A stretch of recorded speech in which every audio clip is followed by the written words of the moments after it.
রাসূলুল্লাহ সাল্লাল্লাহু আলাইহি ওয়াসাল্লাম الدنيا سجن المؤمن وجنة الكافر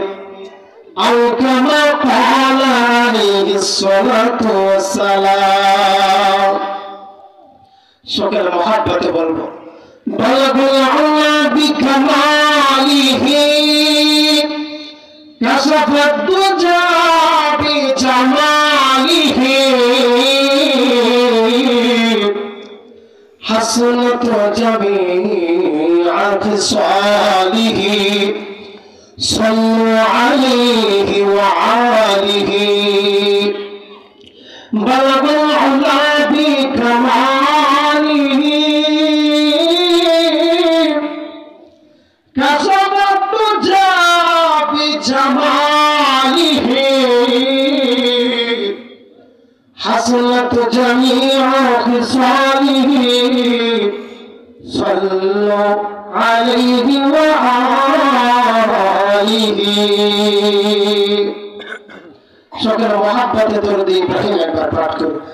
اللهم صل على محمد وعلى آل محمد كما صليت على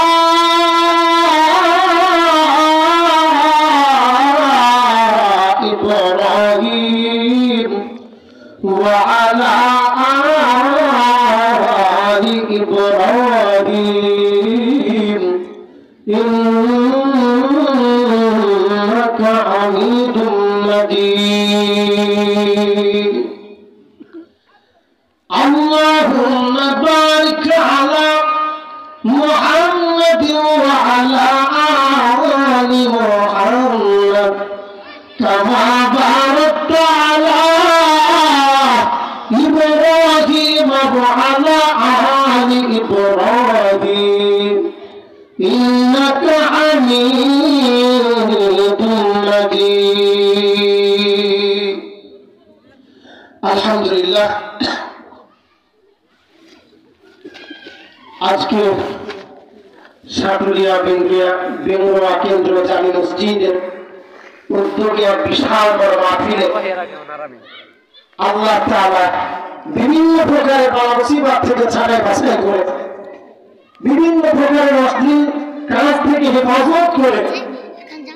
বিভিন্ন প্রকারের ঝগড়া ফসলাদ থেকে মালিক হেফাজত করে এরকম একটা মজলিস জালিসুর রহমান বেহেশতের বাগান আসার বসা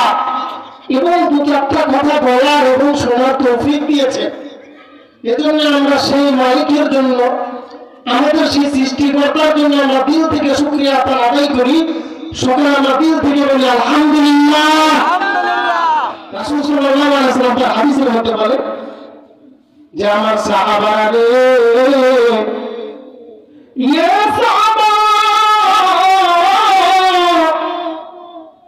এই যে কি সুন্দর মজলিসের মধ্যে তোমরা রয়েছ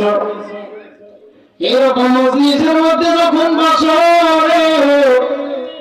বসার সঙ্গে সঙ্গে যখন তোমাদেরকে আমি একটা হাদিস শোনাই কোরআন কারীম থেকে যখন একটু তেলাওয়াত করি তিলাওয়াত করার সঙ্গে সঙ্গে যখন তোমরা আলহামদুলিল্লাহ আল্লাহু আকবার পাঠ করো যখন জোরে তুমি সুবহানাল্লাহ বলো এই সুবহানাল্লাহ বলার কারণে আপনার আমার রব আপনার আমার প্রতিপালক আপনার আমার মাবুদ আপনার আমার মালিক আপনার আমার সৃষ্টিকর্তা আসমান ও জমিনের মাঝে যতটুকু জায়গা ফাঁকা আছে পৃথিবীর এক প্রান্ত থেকে যতটুকু জায়গা অপর প্রান্ত পর্যন্ত যতটুকু জায়গা খালি আছে আপনার আমার রব আপনার আমার মালিক এত পরিমাণে সওয়াব আপনার আমলনামা আমার আমলনামায় লিখে দেন জোরে বলো যাবে না একবার সুবহানাল্লাহ।